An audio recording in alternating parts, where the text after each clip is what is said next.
Welcome, my fellow bookish witches.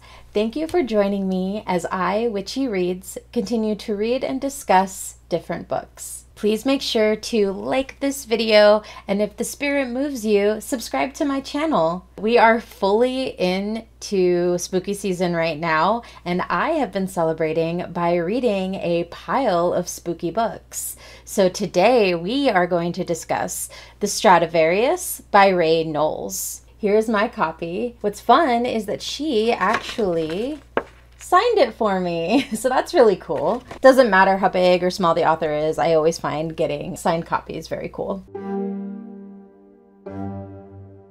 The reason I decided to read this book was because the synopsis actually really intrigued me. I liked the spook factor that the synopsis was giving, although that is something that I feel personally the book fell a little flat on. I didn't know much about this story. I learned that this story is a retelling of the Patrick Hamilton novel Gaslight. I have not read Gaslight, so I went in completely blind. I had no idea what the story was going to be, which I'm actually happy about. I do really like the cover for this novel. I think it fits the story perfectly, how the violin and the body mesh together. It really adds a nice creep factor. I did go into this expecting a lot of spooks and left slightly disappointed. The story itself was fairly predictable for me. I was able to pinpoint things and get a little bit ahead of where the story was going. This didn't necessarily sour the book for me, but it did dampen my reading experience just slightly. This is also Rae Knowles' debut novel, and I did notice a few spelling and grammar issues. Nothing egregious, but it was definitely things that I could pick out. The addition of the queer storyline was really well done. It was one of the more enjoyable plot points. We start with a prologue where a murder and a robbery have just taken place. It is Richard Pruitt with an axe to the skull at the bottom of a spiral staircase in his elaborate mansion in South Carolina. Richard Pruitt is a well-known violinist, and in addition to now having an axe in his head, his prized violin, the Stradivarius, stolen. Mae Pruitt is Richard Pruitt's adolescent daughter, and after his murder and the fact that her mother is no longer in the picture, she is sent away to live with her aunt. We fast forward 10 years. Mae is now in her early 20s, and she is still living with her aunt. They both live in a mobile home, and her aunt is really fixated on Mae learning the violin. It seems the hopes is that she will become as famous as her father. She makes it pretty clear that that is not something she is striving for. So now we are with Mae. She gets a call from the attorney running her father's estate,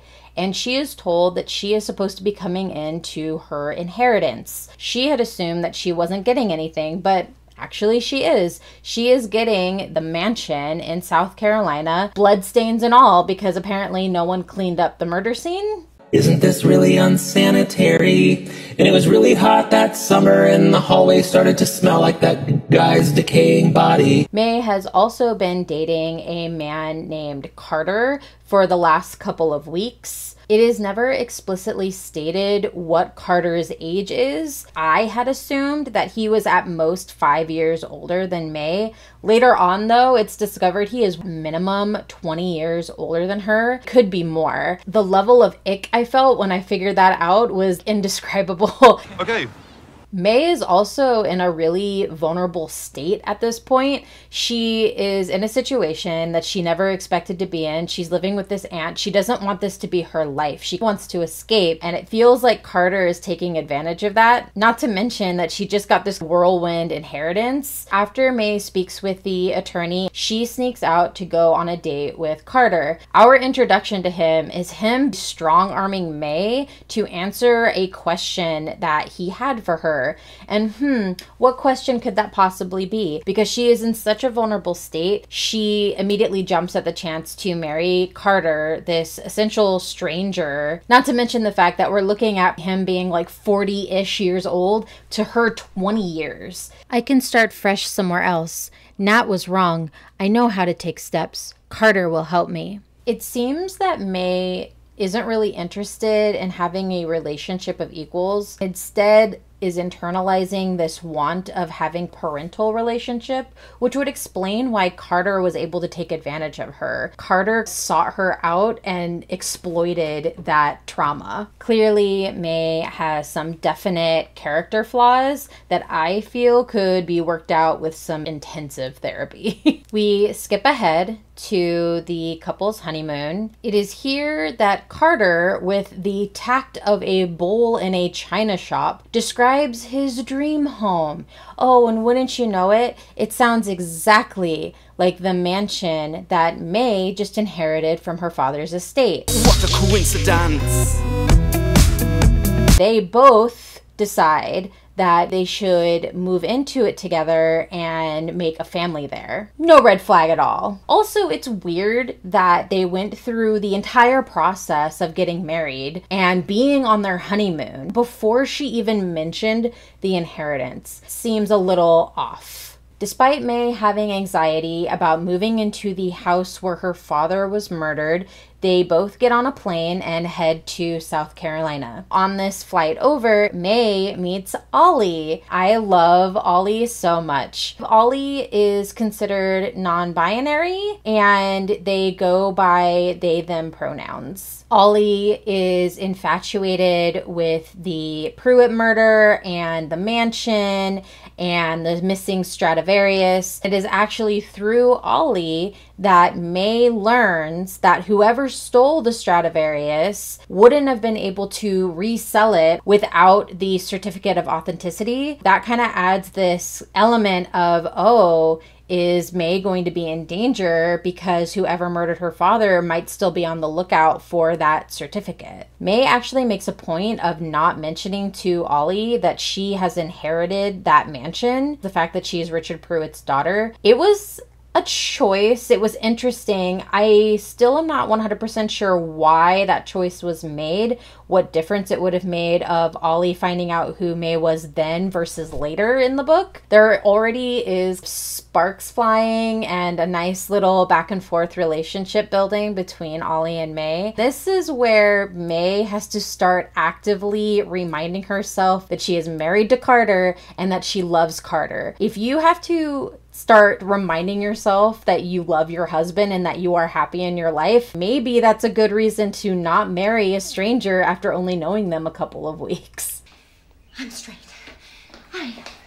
Carter and May arrive at the mansion and it is in complete disrepair. The groundskeeper that was taking care of it is no longer there. I believe it is mentioned in the text that he either retired or passed away. Regardless, he is no longer there. Carter decides to hire some help. One of the people he hires is Ollie as a carpenter and handy person, and Eva to be a housekeeper. Eva comes out of nowhere. She's not a character we've met yet. Right now, all we know about her is that she is the housekeeper for the house, and Carter made a point of hiring her. Put a pin in that. Right away, the relationship between Carter and Eva is a little weird. He seems to be overly flirty with her, overly handsy. May notices this. I just want to say, if your husband is overtly flirting with someone, another person, another woman, doesn't matter. If your husband is doing that and it makes you uncomfortable, say something. It makes me hate Carter so much that he took advantage of her. Carter's carefully structured facade around May starts to crumble a little bit in the harshness of his words and how he reacts to certain things that May does. He goes from being super harsh with his words, attacking any little thing that she does that annoys him, to love bombing her. Either he has something to hide or it's going the way of he is going to abuse her, neither of which is good. Hey, maybe. Oh gosh, I mean May. Started to say baby and May. I actually kind of like it. Maybe. So to say, one of the things he does is passive aggressively get on her for smoking weed. Specifically, she uses a vape pen. And the first thing he talks about is that she doesn't do it organically. So I'm guessing he would prefer that she not use a vape pen and instead smoke a joint. It's infuriating. It's gross. She so desperately wants to please this man that she is considering giving up her weed, even though it's not something she does recreationally necessarily. It's also medicinal for her. She uses it to calm her anxiety. This man, gross. Carter also uses the incorrect pronouns for Ollie, and when May corrects him, you could almost feel his eye twitch at her. I already cannot stand this man. From Carter's perspective, he has zero interest in wanting to learn more about May. May is not the best either, but she, I feel, is looking at this in an idealistic way and thinks that this is how it's supposed to go. She also isn't asking pertinent questions of Carter. She doesn't know where he goes all day. He goes on business trips. He claims that he needs to work these long hours because her inheritance is already on the verge of running out. A lot of red flags, a lot of questions that May just refuses to ask. I wouldn't say it makes me dislike her, but it definitely makes me frustrated and actually kind of sad for her. You in danger, girl. Carter and May are living in the mansion now. Carter has had the 3rd floor boarded up. This is when the spooks really start happening, specifically around May. First, she starts hearing violin music playing, footsteps creaking, banging, very subtle beginnings of a haunting. She tries to tell Carter this. He gaslights her so hard. It is infuriating. He plays it off initially as she's making it up, she's dreaming, and then eventually it progresses to, oh, you must be losing your mind. And it progresses to that very quickly. While this is all happening with the spooks, May is also spending time with Ollie and confiding in them about what she is experiencing, bonding and making this nice relationship. This really bothers Carter. Good.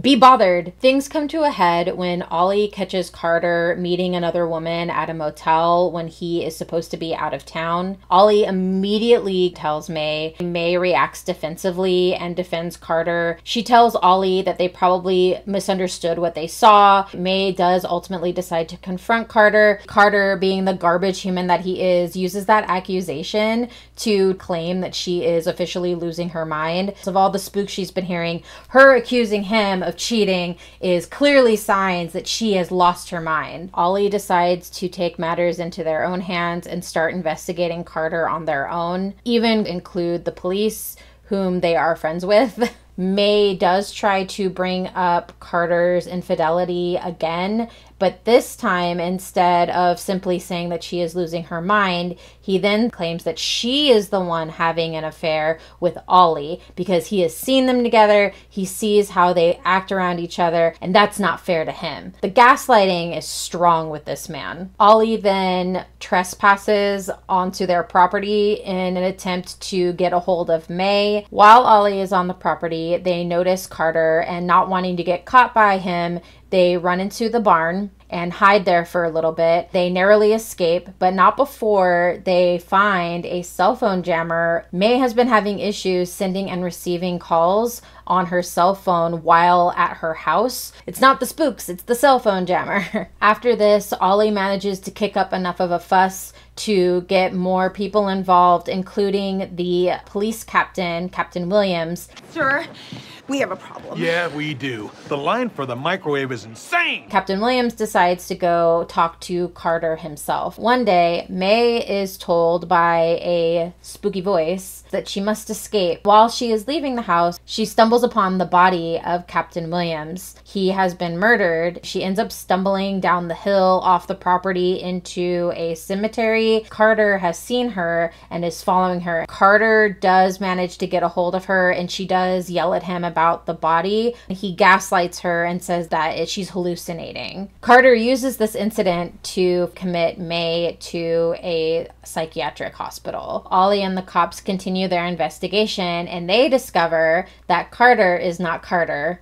Big shocker there. His real name is Brooks Babineau, and his family used to be antique instrument collectors. Of course, when he took the business over, he ran it into the ground. He is also married to Ivy Babineau, aka Eva, the woman he hired to be a housekeeper in his new house with his new wife. They are trying to con their way into finding the certificate of authenticity for the stolen Stradivarius. It was at this point in the book that I realized Carter's age, because I was fairly certain he was involved in the original murder. I thought it was going to be a situation where he was the son of the original murderer. But no, he was there. He was an active participant in it. So if it's been 10 years and you're talking about he was a young man at that time, 40 years minimum. Gross. I never really understood Carter's malice towards May and her father. It seemed weird with how much he is messing with May. It seems there is a level of evil here that I'm not quite getting. When you listen to Carter and you hear his reasonings for things, he doesn't seem to have that level of evil or intellect even to be doing this. While all of this is going down, May is in the hospital. She discovers that what has likely been happening to her is that someone's been drugging her, which has been causing the spooks, the hallucinations. That was disappointing. None of the spooks were real. There's no ghosts in this story. There. See? May then checks herself out of the hospital, which I didn't realize was something she could just do. It seemed to me that Carter had put her there and she wouldn't be able to leave without his approval. That is a bit of a plot hole, how either innocent May is or how weak she is. It seems to me that she was in there for a good amount of time, a week or two at most, and that's a long time to be compliant and agreeable to staying in a psychiatric hospital. I get that her being there helped her discover the whole thing about her being drugged. It's not like she went in there to investigate on her own. No, she was forcibly put there. She decided while she was there to start looking into it. It almost feels like the plot necessitated that to reveal the drug part of it. Instead of going to the cops with the information she has, she just goes home to Carter, acts like nothing is wrong. It's also weird that he doesn't immediately go, oh, what are you doing home? Well, you should be back in the hospital. It was a weird interaction. It didn't seem accurate to the characters and the story thus far. It was a bit jarring for me. Ollie tries to convince her to leave and come with them so that she is no longer in danger. She yells at them. It didn't make sense. It was very confusing as to what May's wants were in this moment. You cannot go back to that house. May turned so fast her hair whipped Ollie's cheek. It's my house, Ollie. This is not some game for you to win. He was my father, and this is my husband. It's not your problem to deal with. It's mine. May finally goes up to the 3rd floor and removes the boards that are boarding it up. She finds a recorder and footprints in the dust. Carter has essentially been fabricating these spooks. So the spooks are not real. No ghosts, no spirits, no specters. I am completely disappointed. May also reconnects with her mother. She has a conversation with her over the phone where she discovers that her mother was actually the person who inherited the Stradivarius. But since it was stolen, the only thing her mother received was the certificate of authenticity. For the last 10 years, the certificate sitting in a shoebox with May's mom. Ollie, being the awesome person that they are, ignores May's request to stay away and decides to trespass again on the property. But this time, they bring a neighbor's dog for protection. They immediately run into Carter, who has a gun, force Ollie into the barn, and handcuff them to prevent them from escaping. This didn't feel accurate to me. It appears that Carter's goal is to stay in town and take everything from May. Ollie is not so much a pariah in town that no one would believe them about what Carter has done. The only thing that would make sense is if Carter murdered Ollie, but it feels like the plot won't allow that. I'm happy about it. I love Ollie. I don't want Ollie to die. For the story, it didn't make sense. May is inside the house and she hears the noises going on outside. Eva appears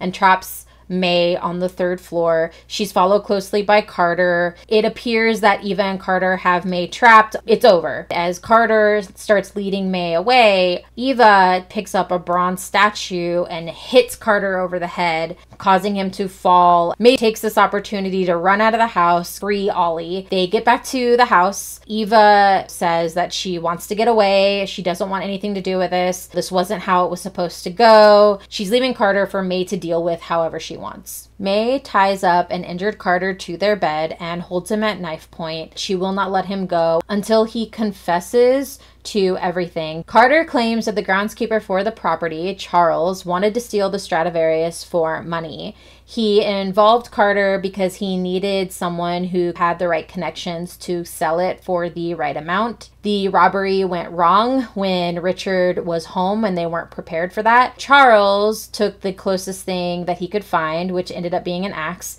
and murdered Richard Pruitt. Unfortunately for Charles, he wasn't aware that he needed the certificate of authenticity to sell the Stradivarius for what it is actually worth. Carter tried creating a forgery, but he is caught and sent to jail. Charles is left to remain the groundskeeper and search the property for the certificate. And this is where I say it doesn't make sense. He would have at least known that the certificate was given to the person who inherited the Stradivarius. The second Carter gets out of jail, locates May, starts the whole con of seducing her and marrying her. His intentions blur towards the end. At first, it seems like he wants the certificate in order to sell the Stradivarius. Ends up being where he just wants everything. Man doesn't know what he wants. After Carter confesses to May, she decides to just mess with him for a little bit, which I found funny. Very her taking her power back. He's still tied up and she's got a knife to him and she's just messing with him. Thoroughly enjoyed that she got to have that moment. But wait, May withdrew. I'm the one who's unwell. Right, baby? It's me who had to go to the hospital. Your sweet wife. Maybe I'm crazy. She let out a high-pitched squeal and tossed the knife across the room with a clang. Carter goes to prison, the Stradivarius is returned, and May and Ollie get together, which was very sweet. May. It's not that I necessarily think she's weak. She is definitely vulnerable throughout a majority of the book. She could have been a lot more powerful, a lot more vocal in what she wanted. She was very subdued. While I understand there were circumstances beyond her control, I do wish she had had a little bit more power as far as what was going on with her body, with her life. I do like that she gets some kind of payback against Carter in the climax. I feel like it's not enough considering all of the crap that he put her through. I do think her personality flips back and forth a lot. There seems to be inconsistencies in choices that she makes, in things that she says. This just might be a flaw in the writing. She could be a really well done character if there was more of that solid foundation for her. Carter, con artist, groomer, human dumpster fire. I will not spend more time on this man. Eva, I was very confused by a lot of the choices she made. There was a point where she agrees to help the cops and turn on Carter and then goes back to Carter. If you are aware how like the legal system works, even though she makes the claim that Carter had set up to ensure that if he goes down, she goes down. If you know anything, the first one to talk gets the deal. And she had already made a deal with the cops, or at least had started talking to the cops. She ends up burning evidence. She could have made a deal. There was no need to destroy evidence that could be used against Carter, because now she's on the run, not only for being an accomplice in whatever plan Carter had, but also with tampering with evidence of a murder. I think she would have been much better off had she stuck around and actually stuck to her guns and worked with the cops and made a deal. Ollie is the personification of a cinnamon roll. I adore them. I wish them all the best. Spooks. I am so disappointed that the spooks just turned out to be drug-induced. I wanted supernatural ghosts, spirits, specters. I wanted all the spook. Despite this book claiming they would deliver, it did not deliver to the level that I was expecting. The lack of ghosts, spirits, and specters is what really brought my enjoyment down. I was hoping for more, and this book just wasn't on my level as far as I was expecting. That doesn't mean it wouldn't fit someone else's level of what they expected. It just didn't fit mine. Even the spooks we do end up getting were just fine. It wasn't anything crazy, which I was fully prepared for and kind of hoping for. They also seemed to crescendo at some point and then just drop away. It wasn't a gradual going away. It just seems so abrupt. The story also jumps around a lot, and I'm not just talking about the time jumps, and there are a lot of those. I'm just talking about cuts and scenes that felt very jarring. This did very much feel like a debut novel in that sense, because the transitions were not very smooth and it gave me whiplash, cutting from one scene to the next. All in all, the story had way less scare factor than I had anticipated, but I do feel like that could be a good thing, especially for readers who are just starting to get interested in the horror genre. This book would definitely be for you. If you are just kind of starting to get into the horror vibes, this is a great entry into that. I gave the Stradivarius 3 out of 5 stars. I do think it is very clearly a debut novel, but I do think that Knowles has a future writing some great queer horror. I look forward to seeing what else she can come up with. Thank you for being here with me. If you decide to read this book, please pop into the comments and give me your impressions of it. Did you like it? Was it enough spooks for you? I would love to hear more from people on my socials, so please follow me on Twitter and Instagram. I am on both. Until next time, I am Witchy Reads, and thank you for being here.